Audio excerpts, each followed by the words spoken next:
നമസ്കാരം. മലയാളി വാർത്തയിലേക്ക് സ്വാഗതം. അധികാരം ഏറ്റെടുത്ത ഉടനെ നിർണായക തീരുമാനവുമായി US പ്രസിഡന്റ് ഡൊണാൾഡ് ട്രംപ് യുക്രൈനുമായുള്ള യുദ്ധം അവസാനിപ്പിച്ചില്ലെങ്കിൽ റഷ്യയെ ഉപരോധിക്കുമെന്ന മുന്നറിയിപ്പാണ് നൽകിയിരിക്കുന്നത്. അധിക നികുതി, തീരുവ തുടങ്ങി കർശന സാമ്പത്തിക നടപടികൾ ഏർപ്പെടുത്തുമെന്നാണ് ട്രംപിന്റെ മുന്നറിയിപ്പ്. US പ്രസിഡന്റായി അധികാരമേറ്റെടുത്ത് 3-ാം ദിവസമാണ് സമൂഹമാധ്യമമായ പോസ്റ്റിലൂടെ ട്രംപ് റഷ്യയ്ക്ക് മുന്നറിയിപ്പ് നൽകിയിരിക്കുന്നത്.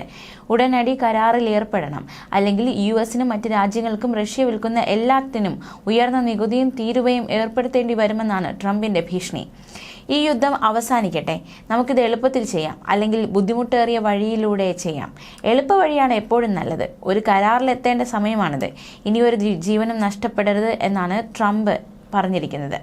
താൻ വീണ്ടും അധികാരത്തിലെത്തിയാൽ ഒറ്റ ദിവസം കൊണ്ട് യുദ്ധം അവസാനിപ്പിക്കാമെന്നായിരുന്നു ട്രംപിന്റെ വാദം. റഷ്യ യുക്രൈൻ ജനത മരിക്കുകയാണ്.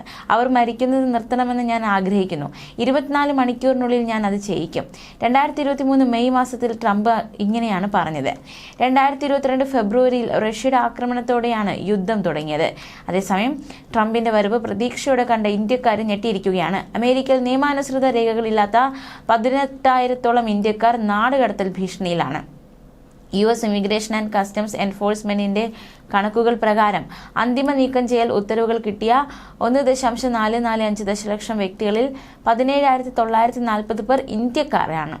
ട്രംപിന് ഏറ്റവും വലിയ പിന്തുണ നൽകുന്ന ലോകരാജ്യങ്ങളിൽ ഇന്ത്യ മുൻനിരയിലാണ്. എന്നാൽ ട്രംപിന്റെ നയങ്ങളുടെ പേരിൽ, പ്രത്യേകിച്ച് നിയമവിരുദ്ധ കുടിയേറ്റം തടയുന്നതിന് ലക്ഷ്യമിട്ടുള്ള നടപടികളിൽ ഇന്ത്യക്കാർ വലിയ വെല്ലുവിളികളാണ് നേരിടുന്നത്. ഏകദേശം 18,000 ഇന്ത്യൻ കുടിയേറ്റക്കാർ നാടുകടത്തൽ നേരിടേണ്ടി വരുമെന്ന് ബ്ലൂംബർഗ് റിപ്പോർട്ട് ചെയ്യുന്നു.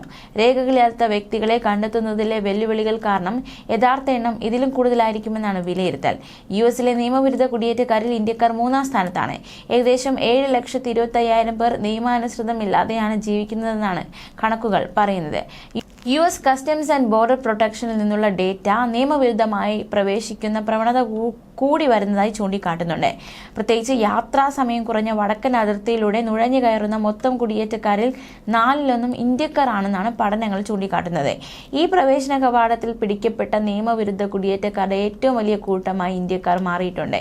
നിയമവിരുദ്ധ കുടിയേറ്റത്തിലെ സഹകരണം, വിദ്യാർത്ഥി വിസകൾ, വിദഗ്ധ തൊഴിലാളികൾക്കുള്ള H-1B പ്രോഗ്രാം തുടങ്ങിയ നിർണായക നിയമപരമായ മൈഗ്രേഷൻ ചാനലുകളെ സംരക്ഷിക്കാൻ സഹായിക്കുമെന്നാണ് ഇന്ത്യയുടെ പ്രതീക്ഷ. ജോലിക്കും പഠനത്തിനുമായി എല്ലാ വർഷവും US-ലേക്ക് കുടിയേറുന്ന ആയിരക്കണക്കിന് ഇന്ത്യക്കാർക്ക് ഇവ അത്യാവശ്യമാണ്. നിയമവിരുദ്ധ കുടിയേറ്റത്തെക്കുറിച്ചുള്ള ട്രംപിന്റെ ആശങ്കകൾ പരിഹരിക്കുന്നതിലൂടെ നിയമപരമായ കുടിയേറ്റത്തിനുള്ള ഈ പ്രധാന വഴികൾ സംരക്ഷിക്കാൻ കഴിയുമെന്നാണ് ഇന്ത്യയുടെ പ്രതീക്ഷ. സ്വന്തം രാജ്യത്തേക്ക് പണം തിരിച്ചയക്കുന്നതിൽ ഇന്ത്യൻ പ്രവാസികൾ ആഗോളതലത്തിൽ മുൻനിരയിലാണ്. ഇന്ത്യൻ സമ്പദ് വ്യവസ്ഥയ്ക്ക് ഇതിൽ നിന്ന് വളരെയധികം പ്രയോജനവുമുണ്ട്.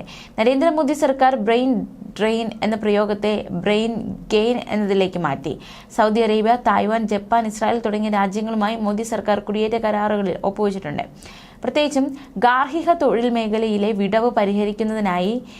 എന്നിരുന്നാലും നിയമവിരുദ്ധ കുടിയേറ്റത്തിനെതിരെ അമേരിക്കയുമായുള്ള ഇന്ത്യയുടെ സഹകരണം ഈ രാജ്യാന്തര തൊഴിൽ കരാറുകളെ സങ്കീർണമാക്കുമെന്നാണ് വിദഗ്ധർ പറയുന്നത്. ന്യൂസ് ഡെസ്ക്, മലയാളി വാർത്ത.